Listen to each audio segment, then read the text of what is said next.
the Middle East, and Africa. At the end of the Cold War, there was hope for a movement toward democracy and increasing political participation. While some of these hopes have become reality, conflict and violence are still too common in the Middle East and Africa. The Middle East. The Middle East region continued to be volatile amid signs of hope for more democratic societies in the region. Israeli-Palestinian conflict. Efforts to reach a peace agreement between the Israelis and the Palestinians, represented by the PLO, Palestinian Liberation Organization, have failed due to continued terrorist attacks and disputes over territory, especially Jerusalem.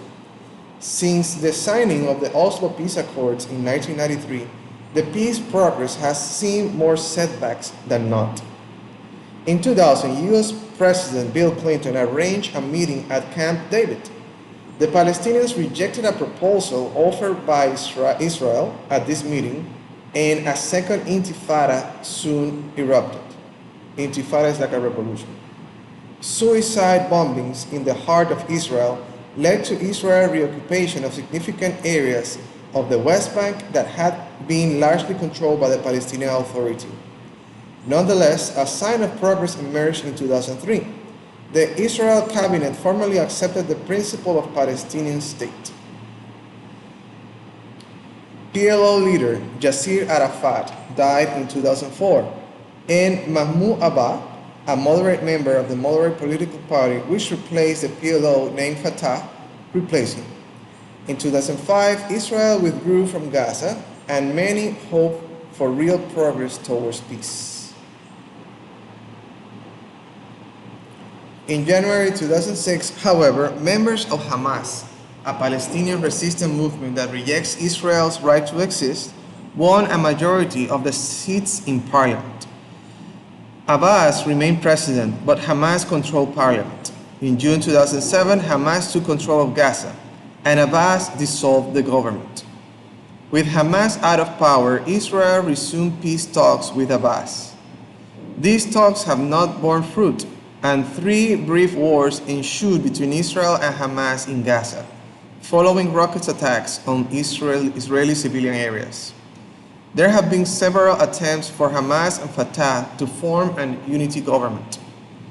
Israel opposed these efforts because Hamas denies its right to exist, and internal Palestinian differences added additional difficulties.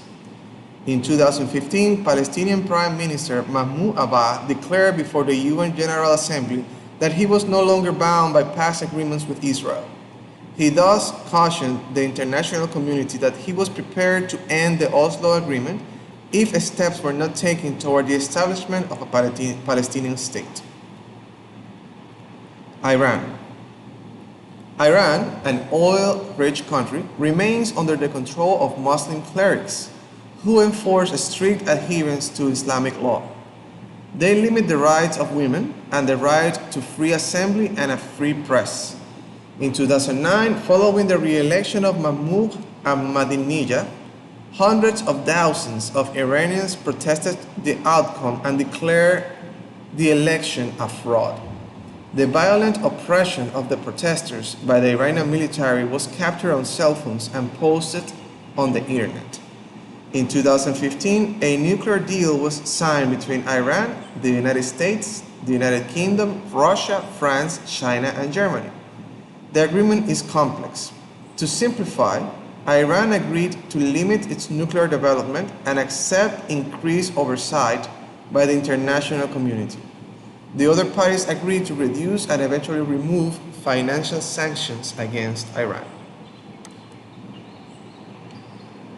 Afghanistan and Iraq. After the terrorist attacks on the World Trade Center on September 11, 2001, the United States invaded Afghanistan in 2001 and Iraq in 2003. Under the control of the Taliban, Afghanistan was harboring Osama bin Laden, the head of Al-Qaeda, who was responsible for the attacks. In 2011, US forces killed bin Laden in Pakistan. A deal was signed between Afghanistan and the United States for thousands of US and NATO troops to remain in the country past 2014. While the 2014 election results were disputed, there was a high voter turnout, even among women who were banned from voting under the Taliban. After the invasion of Iraq by the United States and its allies, the country fell into a civil war between the Shia Muslims, who controlled southern Iraq, and the Sunni Muslims, who controlled central Iraq. Elections held in 2010 led to the election of Prime Minister Nouri Kamal al-Maliki 8 months later. US troops withdrew in 2011. Violence intensified in the country in 2013, and in 2014 the military forces of ISIL, Islamic State of Iraq and the Levant, began to seize and occupy parts of Iraq. Thousands were killed.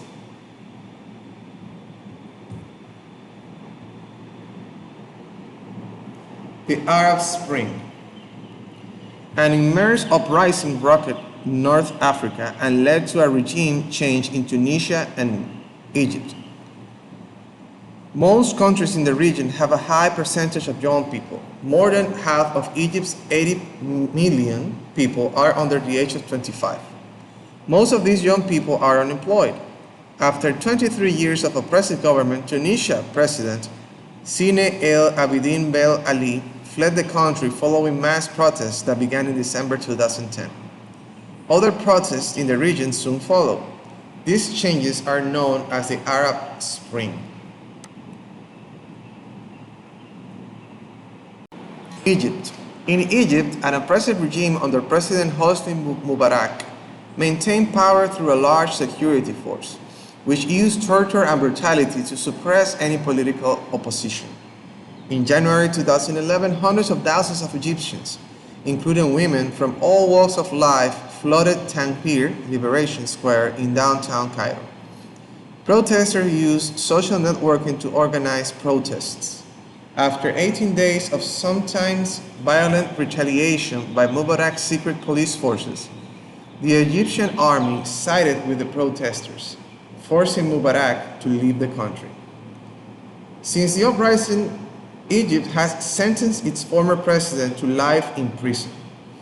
Elections were held in June 2012, and Egyptians elected Muslim Brotherhood candidate Mohamed Morsi. As president, Morsi suspended much of the Egyptian constitution, resulting in many new unlimited powers for the office of president.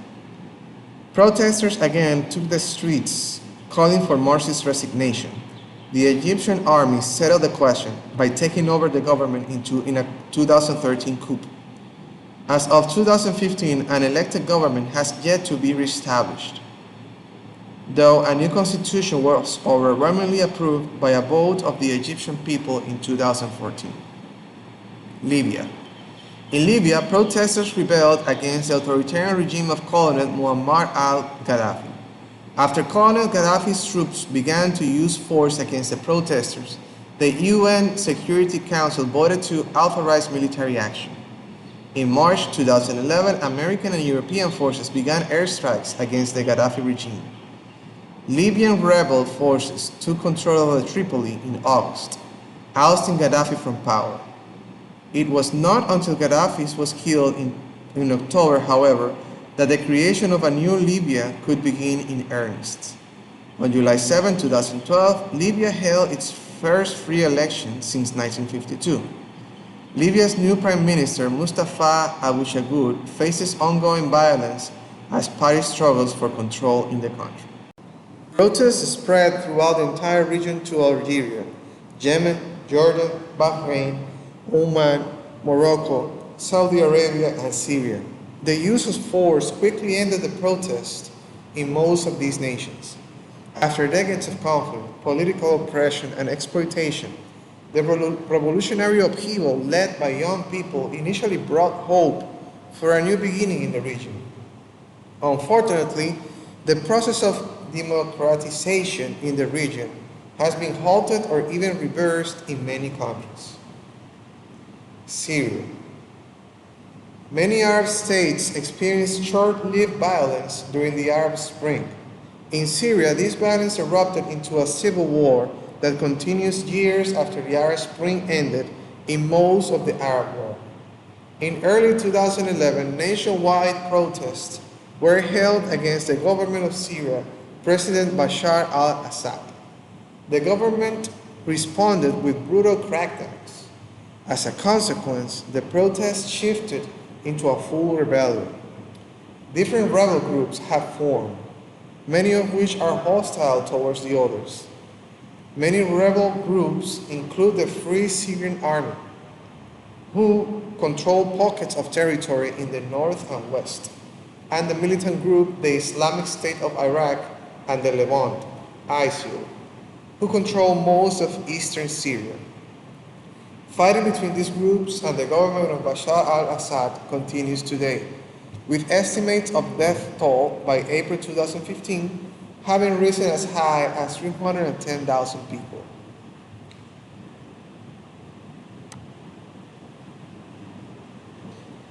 Africa south of the Sahara. African societies have not yet begun to overcome the challenges they have faced since independence. Most African states are still poor, and African concerns continue to carry little weight in the international community. There are signs of progress toward political stability in some countries. Other nations, however, are still racked by civil war or ruled by brutal dictatorships.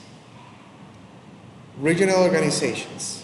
Africans have found ways to address their political problems, to cooperate with one another, and to protect and promote their own interests.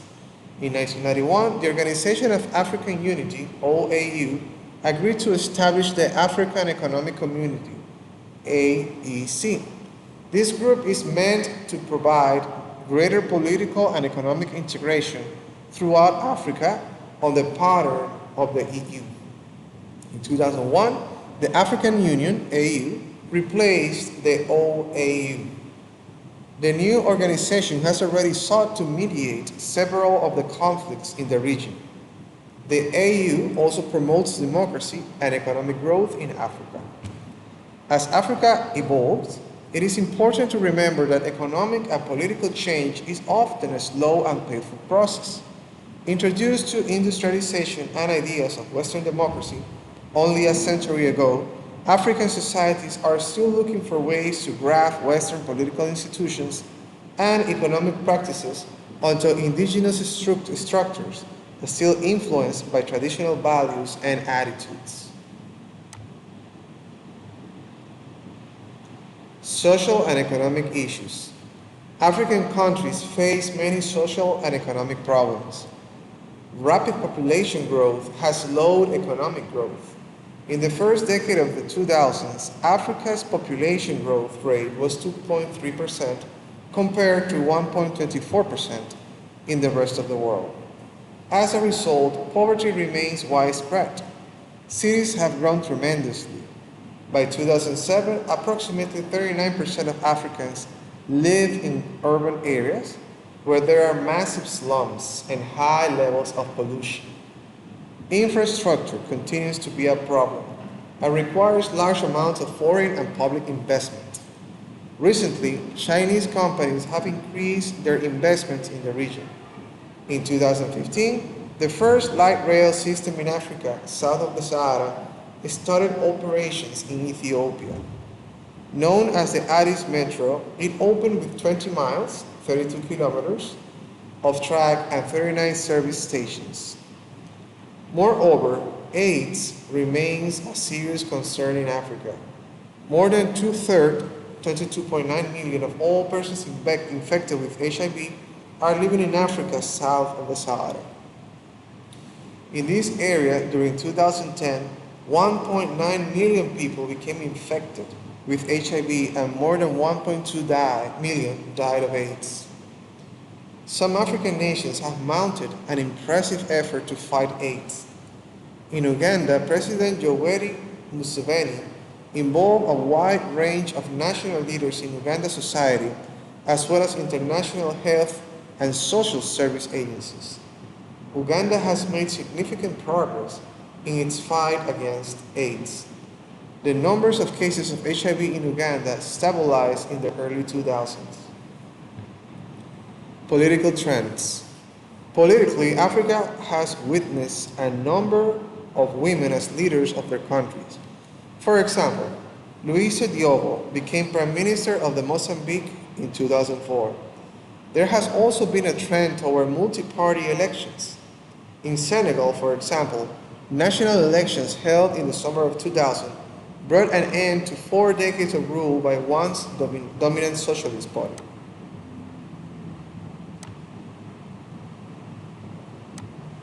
Religious conflict. Religion has played a role in dividing parts of Africa. An Islamic resurgence was evident in a number of African countries. It surfaced in Ethiopia, where Muslim tribespeople rebelled against a Marxist regime and eventually established an independent Eritrea. More recently, in Nigeria and other nations of Africa, divisions between Muslims and Christians have erupted into violence. In the early 2000s, riots between Christians and Muslims broke out in several northern cities as a result of the decision by Muslim local officials to apply Islamic law throughout their jurisdictions. The violence has lessened as local officials managed to craft compromise policies that limit some of the harsher aspects of Muslim law. Nevertheless, the dispute continues to threaten the fragile unity of Nigeria, Africa's most populous country. The religious tensions that erupted in Nigeria have spilled over into neighboring states. Under its first president, Felix Houphouët-Boigny, Cote d'Ivoire, Ivory Coast, was often seen as a model of religious and ethnic harmony. But his death in 1993 led to an outbreak of long-simmering resentment between Christians in the south and Muslim immigrants in the north. Elections held in 2000 resulted in the election of a Christian president. Violence and widespread charges of voting irregularities marked the elections. In 2002, an armed uprising split the nation into a Muslim, rebel-dominated north and a Christian, government-controlled south. A power-sharing deal brought temporary peace in 2007. It was also believed that a presidential election in November 2010 might bring a new unity. Laurent Gbagbo, who had been president since 2000, lost to Alassane Ouattara, who was declared the winner by the United Nations. Gbagbo used the army in an attempt to stay in power, while UN peacekeeping forces guarded Ouattara. Gbagbo's forces terrorized civilians in order to remain in power.